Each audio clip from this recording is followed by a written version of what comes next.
Saludos, bienvenidos a Secuencias en 24, el programa de cine del canal 24 Horas, dedicado a Federico Fellini, del cual se han cumplido 100 años de su nacimiento. El italiano, el director que mejor supo retratar la Italia de posguerra, desde los míticos estudios Cinecittà, y que nos ha dejado secuencias como esta. È arrivato Zampanò. È arrivato Zampanò.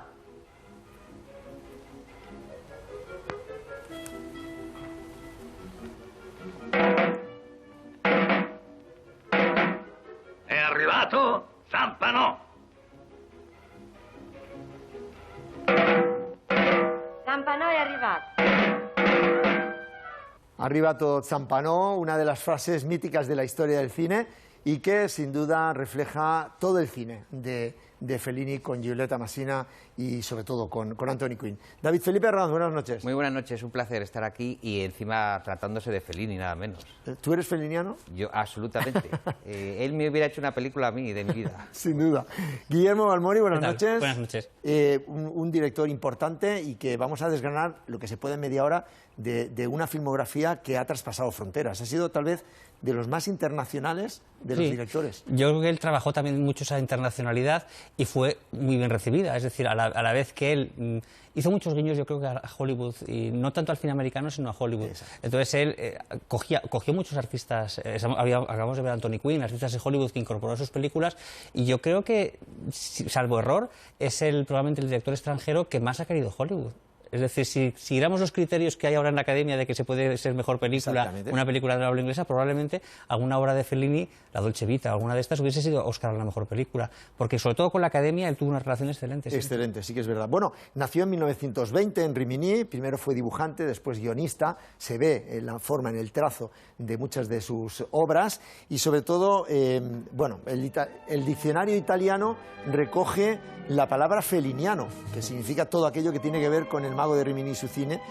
Y ha ganado 5 Oscars, dejó algunas de las películas más asombrosas 12 en Italia, nominaciones, 12 nominaciones, y fundó tal vez, Guillermo y David, una forma diferente de contar el cine, ¿no? Es muy característico. Ves una secuencia y dices, es de Fellini. Lo dice, luego lo contaremos, Billy Wilder o Billy Wilder en el prólogo a este libro que luego os voy a enseñar, y es que lo felliniano no se puede definir porque es exclusivamente felliniano y de él. El estilo suyo es tan absolutamente personal e intransferible que nace de una conjunción de elementos como son desde la astrología a lo que soñaba por la noche, a su mundo del teatro y del circo, a lo que inventaba, incluso de su propia vida. Fellini es un tipo indefinible y la mejor palabra que lo define es felliniano. Es como Salvador Dalí. Dalí es daliniano, ¿no? Decía Guillermo, inventó un mundo, ¿no?, particular. Se inventó su mundo, es decir, él se inventó su pasado. Él decía que ya no sabía lo que era real o no de lo que él quería recordar, ¿no? Y entonces pues inventó ese pasado y creó ese universo, como dice David, no solo con lo que él inventó, poco de realidad debía haber, según incluso palabras propias, y de lo que él soñaba, no solo lo que él creía haber vivido, lo que él noveló, sino lo que él soñaba y lo que los demás soñaban a veces, porque a veces, por ejemplo, a Giulietta Masina le preguntaba también lo que soñaba ella, ¿no? Efectivamente. Para poder llevar. Bueno, los hacían en radio, los claro, dos. Bueno, ahí se conocieron en radio. Bueno, de hecho, vamos a intentar congregar el espíritu felliniano y va asociado a Cinecittà, ¿no? Los estudios Cinecittà, del cual hemos recuperado las imágenes de la inauguración. Aquí lo vemos, 26 de enero del 36, Mussolini pone la primera piedra y el 28 de abril del 37 lo inaugura. Intentó crear un Hollywood en Roma. Lo intentó y casi lo logró, puesto que incluso Hollywood recurrió a Cinecittà, ¿no? Ben-Hur está rodado en Cinecittà, por ejemplo, más lejos. Yo creo además que Fellini siempre decía, es una maravilla porque yo llego aquí a Cinecittà y todo se puede hacer. Es decir, todo lo que yo quiera para una película lo tengo. Y esto, que era, en Hollywood es normal, pero en Europa no. Quizás es el único sitio en Europa. Hombre, en Inglaterra también los estudios Pinewood o alguno de estos lo tenían. Pero en Italia, desde luego, en aquella época, o era Cinecittà, debía ser como el paraíso entrar ahí para un cineasta, ¿no? Ahí se hicieron muchas de las grandes películas de Fellini. Federico Fellini no empezó como director.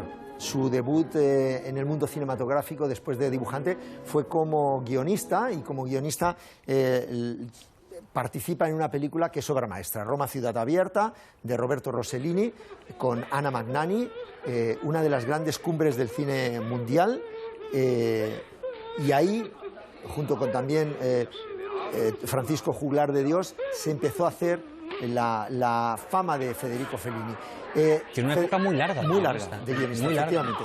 Y Federico Fellini decía esto cuando le preguntaron ya al final de su vida qué era para él el cine, qué es lo que había hecho él por el cine, cuál había sido su legado. Y nos decía esto. Es como si me hubieran encerrado, preso aquí en Cinecittà, y teniendo tanto tiempo a disposición, una cámara, amigos que me rodean dispuestos a ayudarme, un equipo extraordinario, un grupo de circenses, quizás una declaración de amor al cine, quizás un poco privada, quizás narcisista, repito, sin pudor, sin límites. Esto es lo que he hecho. El amor al cine de Federico Fellini lo ha resumido perfectamente y lo expresa en su primera película, en el debut como director, Luces de Variedades, que fue un fracaso.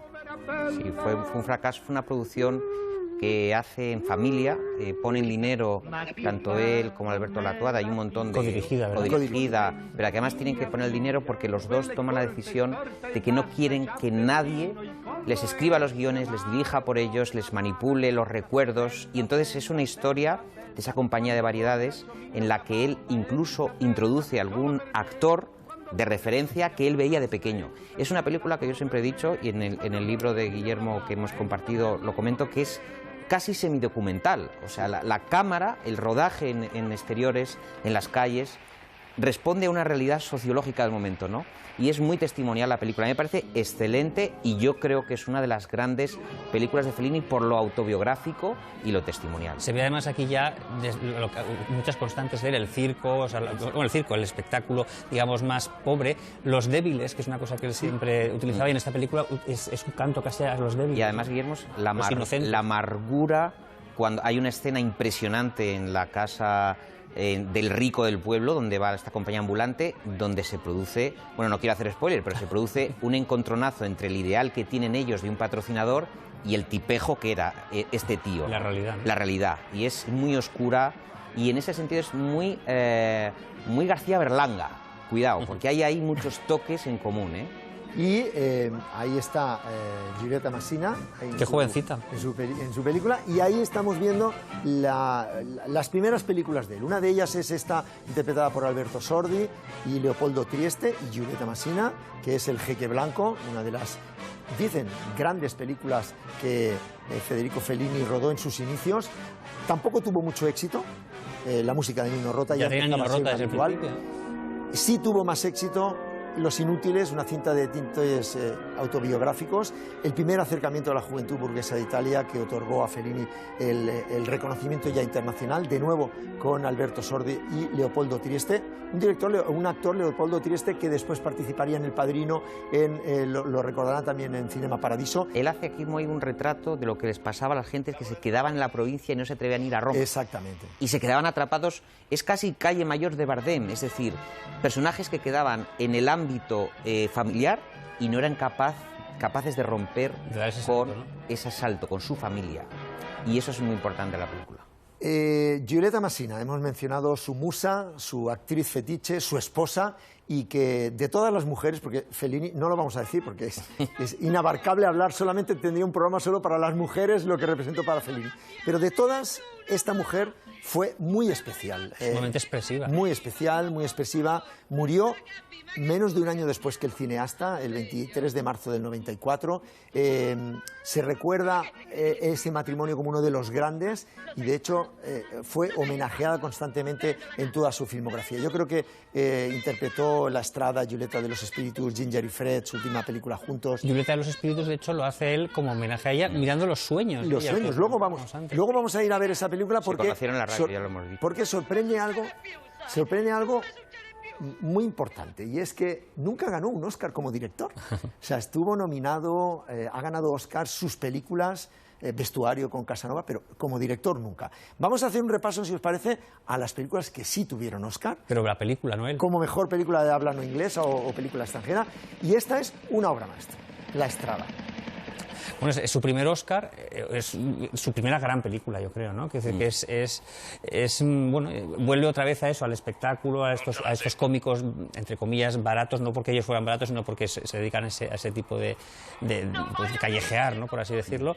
Y bueno, y es la eclosión de Julieta Masina junto con la siguiente, ¿no? Que es Tan importante, fíjate, esta película es no solamente para el mundo del cine, sino para el mundo del teatro. De hecho, se crea en España una compañía, Zampano Teatro, ¿verdad? Exactamente. Y el retrato que hace, esa conexión del mundo del cine filmando a los actores y a las compañías ambulantes, que yo creo que es una de sus constantes en el cine, y en la cara amarga, porque es una... que no se piense la gente que es una comedia, no, que es una película durísima. Es una película muy dura y trágica. Decir que Anthony Quinn siempre ha dicho que es la película más importante que ha rodado nunca y fue productor. Ganó el Oscar. Vamos a ver el momento del Oscar. Ahí lo vemos. Oscar La Strada, obviamente Dino De Laurentiis subió a recoger el Oscar a la mejor película, el productor. Lejos tenía la intención de subir Federico Fellini, que sí que subiría más adelante.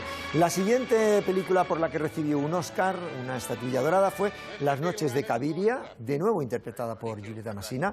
Las noches de Cabiria vuelve a ser cuenta gran película. Que no fue a la ceremonia porque decía que era imposible que 2 años seguidos, porque solo fueron 2 años seguidos, que 2 años seguidos le dieran el Oscar a la mejor película extranjera. Dijo, no voy, y se la dieron también. Se la dieron también. Y Julieta Masina en su representación. Es una excelente película esta. Muy valiente, porque hace el retrato de una prostituta, Cabiria, que es bueno, pues es contratada por los señoritos más ricos de Roma para usar sus servicios, ¿no?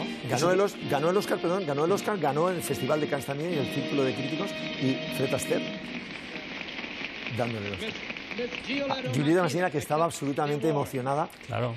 Bueno, es que es la gran película de ella, ¿eh? Yo creo que es la película que más ella es la estrella. No debía ser fácil estar casada con Federico Fellini, y ella renunció a su carrera en parte para ser la mujer de Fellini. De hecho, en 1961, David y Guillermo y espectadores recibe el Oscar. Fue nominado por La Dolce Vita, considerada por muchos como una de las grandes referencias del cine por muchas cosas. Su película más famosa. Es la más famosa, yo creo que sí. La que muestra de una manera más explosiva esa Italia. Ganó, los ganadores fueron los directores de West Side Story, Robert Wise. Le quitaron el Oscar esa noche. Fue un escándalo. Ganó la Palma de Oro en Cannes, pero el Observatorio Romano pidió la excomunión para todos los que vieron la película, y ese escándalo acentuó a Fellini una depresión que combatió mediante el psicoanálisis de Jung y que luego se vería en la película. Bueno, esta película, entre muchas cosas maravillosas como ese tándem Marcello Mastroianni, Anita Ekberg, tiene una escena fantástica, claro, que es esta, la de la Fontana de Trevi. La gente, incluso aunque no haya visto la película ni sepa casi quién es Fellini, esto lo conoce. Uno de los grandes éxitos de esta escena, que lo comenta el propio Marcello en sus memorias, dice: Fellini me dijo que no tocase a Anita Ekberg y que la silueteara con las yemas de los dedos. El ejercicio que hace Marcello dentro de la Fontana de Trevi, cuando se va a abalanzar sobre ella, le dice Fellini: no la toques, no la toques, y de ahí el efecto. Lo vemos porque ahí el gran Marcello se acerca. Es una escena mítica, además. Nadie se la imagina en color, fijaos lo que es. Y de hecho, luego tú ves la Fontana de Trevi, aquí parece más grandiosa de lo que es en realidad. Aquí está hecha de una grandiosidad, la encumbra tanto, que es más espectacular casi que en realidad. Marcello, come here. Bueno, esta película además introduce un elemento que se llama paparazzi, es decir, inventa el término. Inventa el término. Paparazzo era el compañero. Y bueno, de hecho está registrado así, paparazzi, de esta película. No todo el mundo lo sabe más, yo creo. Sí, además viene de...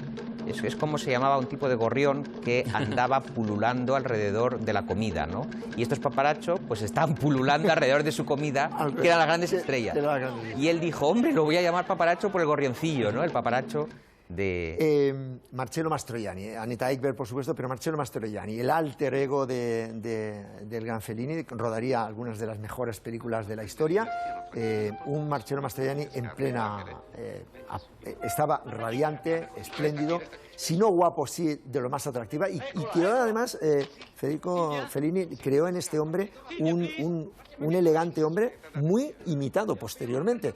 Bueno, pues él fue el responsable de darle el único Oscar que consiguió Federico Fellini, que lo consiguió en 1993. La Academia le dio el Oscar, Marcello y Sofía Loren, por supuesto. ¿quién si no? Los dos grandes italianos del cine le daban el Oscar puesto en pie. Al otro gran italiano. Es que fue maravillosa la entrada que hizo Federico Fellini para recoger este Oscar, que al final dedicó a Giulietta Masina y dijo: estoy emocionado y esto se lo dedico a mi mujer. Giulietta, deja de llorar, porque estaba llorando como una madre. Estaba llorando como una madrina. Bueno, lo que son las cosas. 2 años después, 3 años después, en el 93, Marcello Mastroianni recibía el premio a toda una carrera en el Festival de Venecia. Ahí estamos viendo el León de Oro. ¿Quién si no se lo iba a dar? Qué gesto tan bonito de la Academia, en este caso de los organizadores. Y lo primero que le dijo fue: Marcello Mastroianni, dicen que tú eres mi alter ego. No soy yo tu alter ego. Ahora se lo dice. Es maravilloso porque ahí está, es el reconocimiento de uno de los grandes a otro de los grandes actores. Caro Marcello, do you remember me? Sono el tu alter ego. Soy tu alter ego. Bueno, juntos rodaron grandes películas y sin duda el clásico que hemos escogido, que es... Marcello Mastroianni decía que era como su hermano mayor, Sí. siempre dijo que era como su hermano mayor y que siempre que acudió a él para contarle cualquier problema, cualquier cosa, él siempre le aconsejó bien y estuvo dispuesto a escucharle cualquier estupidez que le pudiera contar porque decía, a veces no sabía a quién acudir, acudía a él. Y tenían esa relación. Una de las obras maestras y el clásico, 8,5. 8,5 de Fellini, además. Bueno, que además se llama 8,5 porque es la octava, ¿no? La octava película. Sí. Bueno, esto es porque era un señor muy egocéntrico. Era la octava película que le va a realizar. Decía que estaba muy escaso de ideas después de haber hecho La Dolce Vita, y entonces, pues, lo que hizo fue plasmar ese mundo de escasez, de ideas y de ida de olla, por decirlo, y hizo esta película. Es una película, además, muy avanzada a su tiempo y muy atrevida porque es metanarrativa y metacinematográfica. Es decir, aparte de onírica, es una película sobre los fantasmas de un cineasta, las idas y venidas mentales que tenía el propio Fellini. Plasmar las pesadillas de Fellini en un largometraje y además hacer cine dentro del cine me parece espectacular y un riesgo, ¿no? Yo que inaugura esta película, luego entre comillas, esquizofrenia que vendría después. Sí. Es la primera, ¿no? Sí, yo creo que es así. Luego hablaremos de la música. Luego vamos a verlo porque... bellísima, toda la fotografía, las actrices, hay unas cuantas, hay Nuca Aimé, está por supuesto Claudia Cardinale, esta imagen mítica del látigo, crea unas imágenes icónicas en el mundo del cine, que es lo que hace que un director sea grande, ¿no? Como John Ford con ese Monument Valley. Bueno, pues también Federico Fellini crea este mundo yo particular. Yo creo que desde mi punto de vista que están un poco forzadas también, es decir, una cosa es crear imágenes icónicas desde un punto, o sea, que te salen, y otra cosa es forzarlas hasta la extremación para que salgan. Yo aquí lo veo, desde mi punto es un poco forzado. Ya, bueno, era una exageración. Pero que es forzado, quiere decir que John Ford no fuerza y él fuerza. Ya, claro. Porque Fellini es caricaturesco y John Ford no. Bueno, esta película consiguió el Oscar, que fue recibido de manos de Julie Andrews, la primera vez que subía a recoger el Oscar, mejor película de habla no inglesa. Federico Fellini, ahí lo tenemos. Julie Andrews le dio el Oscar a mejor película de habla no inglesa, magnífico por esta gran obra maestra. Bueno, muchas influencias. Muy rápidamente vamos a ver dos tal vez importantes. La primera es la película Nine, de Rob Marshall, una película en la que es en color inexplicablemente maltratada con un Daniel Day-Lewis haciendo de Marcello Mastroianni, fantástica. Y yo creo que más moderna, mucho mejor película es La Gran Belleza, La Gran Belleza de Paolo Sorrentino, que consiguió el Oscar a mejor película de habla no inglesa, la que dicen mejor retrata después de Roma y de 8,5. Es una mezcla de las dos, de Roma, donde aparece incluso, que me quedé fascinado, Gore Vidal, el propio Gore Vidal en Roma. Y una influencia más madrileña es la librería 8,5 que hay en Madrid, en la calle Martín de los Heros número 23, donde hay gran parte de los libros que edita Notorious están expuestos ahí. Y que recomendamos ir. Absolutamente recomendable, porque además es referencia puedes tomar obligada. también café, o es cafetería también. Es cafetería, ahí ves todo lo que quieres encontrar, muchos pósters, ves amor al cine. fotografías. Y tiene una decoración maravillosa, me encanta la decoración que tiene. Es muy bonita y recomendamos, está abierta por María Silveiro y Jesús Robles tomó en 1995 el testigo de la antigua librería Alphaville. Que en paz descanse Jesús Robles. Exactamente. Pero es una referencia. Sigue ahí el recuerdo. Bueno, seguimos rápidamente porque nos vamos a Amarcord. Mis recuerdos. Amarcord es la película que tiene también esas postales importantes, una película basada en su ciudad natal, en Rimini, en este caso la ciudad de Borgo es la que... Esta infancia inventada también, que hay gente que piensa que era de verdad, pero es invención. Y si tenemos que hablar de una secuencia de Amarcord, yo creo que es esta. María Antonieta Bellucci, la estanquera. Sí, sí. Bueno, los recuerdos, la absoluta... ¿Has visto lo berlanguiano y azconiano que es esto? Efectivamente. Que parece tamaño natural de Berlanga, la película, ¿no? Una película mítica donde refleja todo el deseo del mundo de Pero es que Fellini. hay una educación sentimental de esto, de esa generación. ¿Y qué consiguió el Oscar? Amarcord, ahí vamos a ver, una vez más, cogiendo el Oscar por la película Amarcord. Es el director más querido, europeo más querido por la Academia. Más querido, sin duda alguna. Y lo vimos el día que le dieron el Oscar a Mejor Película honorífico. Ahí lo estamos viendo.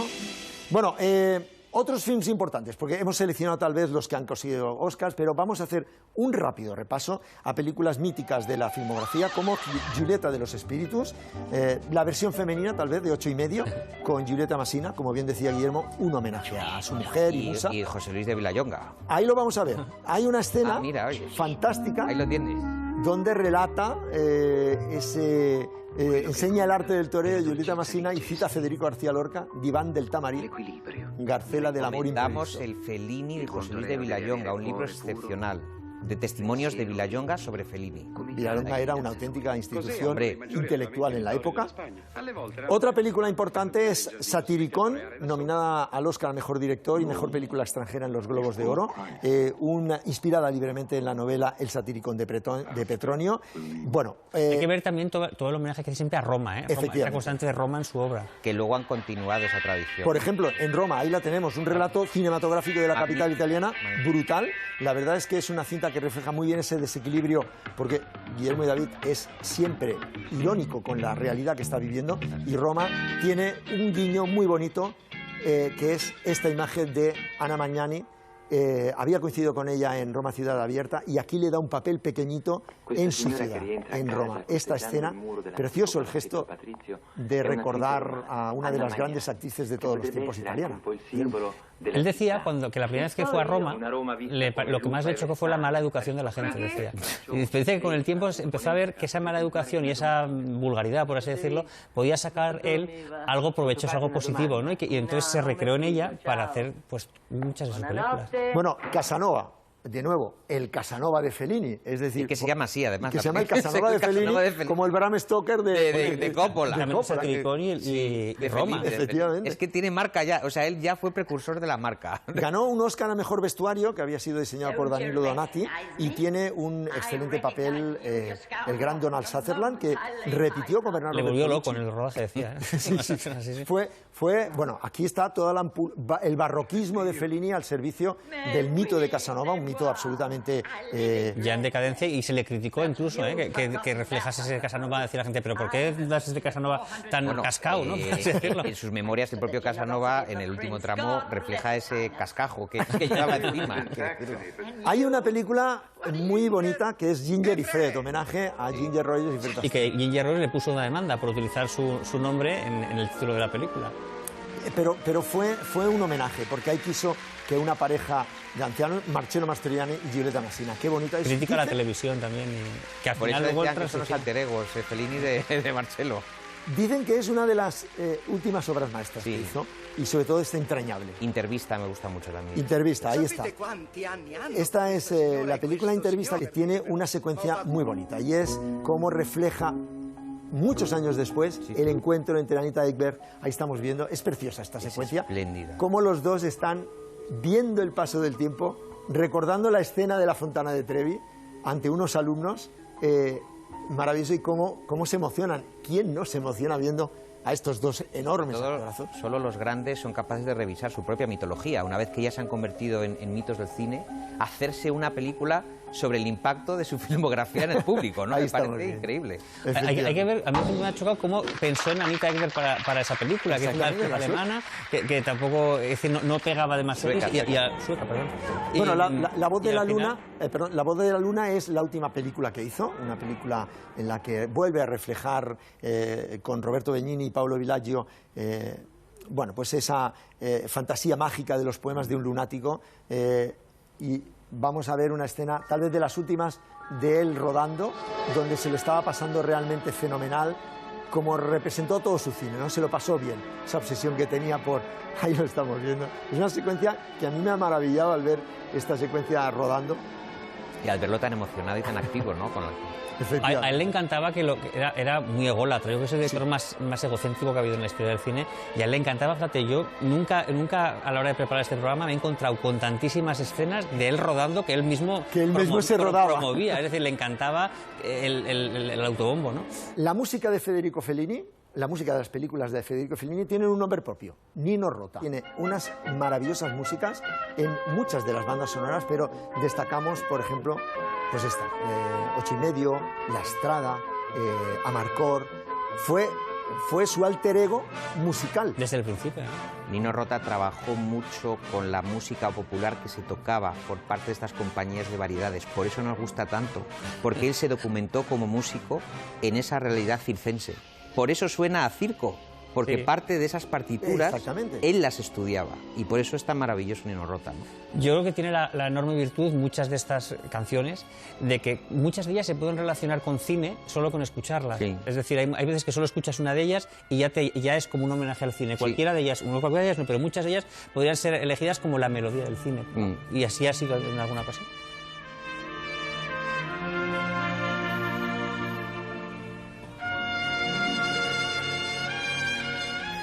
La trompeta de La Estrada. Bueno, tenemos una curiosidad que hemos encontrado de su relación con Walt Disney.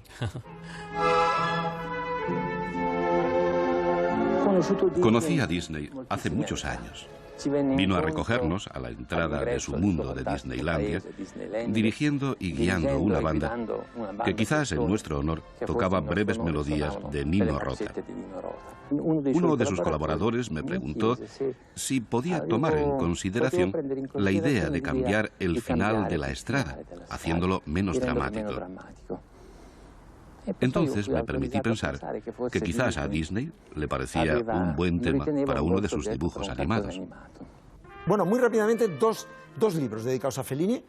Yo Fellini, unas conversaciones de la periodista que mantuvo entre 1980 y 1993 en Seixbarral, con prólogo de Billy Wilder, o Billy Wilder, si lo pronuncias a la... Y el otro es el universo de Federico Fellini, es de la colección El Universo D, con muchos autores, todas las películas de él, no solamente como director, sino como guionista, y un diccionario estupendo escrito por Jaime Iglesias, que da todas las claves de su cine, ¿no? Que es complejo. Para conocer al gran Fellini. Y lo mejor que se puede decir de un director, aparte de leerlo, es que vean sus películas. Gracias por estar aquí. Adesso vai verso la tenda.